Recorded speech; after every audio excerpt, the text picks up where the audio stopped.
ముందు రోజు చికెన్ తిన్నా, తర్వాత రోజు ఏదో ఒకటి పచ్చడి తినాలనిపిస్తది గదా! ఇక్కడొచ్చేసైతే నేను కొత్తిమీర, పచ్చిమిర్చి, టమోటా పచ్చడైతే చేస్తున్నాను. వాటిలోకి కావాల్సినవి కొత్తిమీర, పచ్చిమిర్చి, టమోటా అలాగనే పల్లీలు, మినపగుళ్ళు, ధనియాలు, జీలకర్ర అవన్నీ కూడా అయితే కొంచెము పల్లీలు అవన్నీ వేయించుకోవాలని ఆయిల్‌లో అయితే వేసేసుకొని, ఇవన్నీ లో ఫ్లేమ్‌లో పెట్టేసుకొని మంచి రంగొచ్చేంత వరకైతే ఫ్రై చేసుకోవాలి. ఈ పచ్చడి టిఫిన్‌లోకైనా, రైస్‌లోకైనా టేస్ట్ అయితే చాలా బావుంటుంది. ఇక్కడొచ్చేసి ఇవన్నీ కూడా అయితే వేయించేసుకొని ఒక ప్లేట్‌లోకైతే తీసేసుకోవాలి.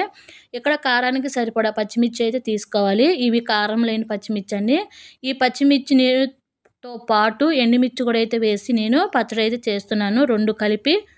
పచ్చిమిర్చి వేగిపోయిన తర్వాత ఒక 3 టమోటాలైతే తీసేసుకొని సన్నగా ముక్కలు చేసేసుకొని, అవి టమోటాలు వేగనివ్వాలి. టమోటాలు వేగేటప్పుడు 4, 5 చిన్నులపాయ రబ్బలు కూడా అయితే వేసేసుకొని, ఆ టమోటాలో మగ్గనివ్వాలి. ఆ తర్వాత కట్ చేసి పెట్టుకున్న కొత్తిమీర అంతా కూడా అయితే వేసేసుకొని, ఇది కూడా పచ్చి వాసన పోయేంత వరకైతే టమోటాతో పాటు చక్కగా ఫ్రై చేసుకోవాలి.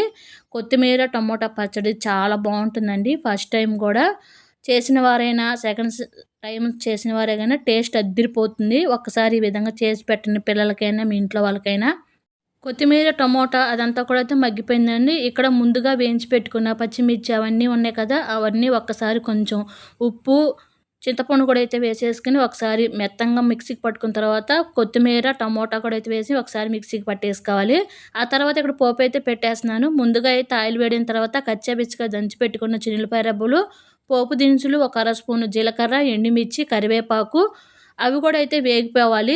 ఈ పోపంతా వేగిన తర్వాత లాస్ట్‌లో కొంచెం ఇంగువ వేసేసుకొని, ఒకసారి అయితే కలిపేసుకొని, ముందుగా మిక్సీకి పట్టుకున్న ఈ పచ్చడి కూడా అయితే వేసేసుకొని కలిపేసుకుంటే కొత్తిమీర, టమోటా, పచ్చిమిర్చి పచ్చడి అయితే రెడీ అయిపోయింది.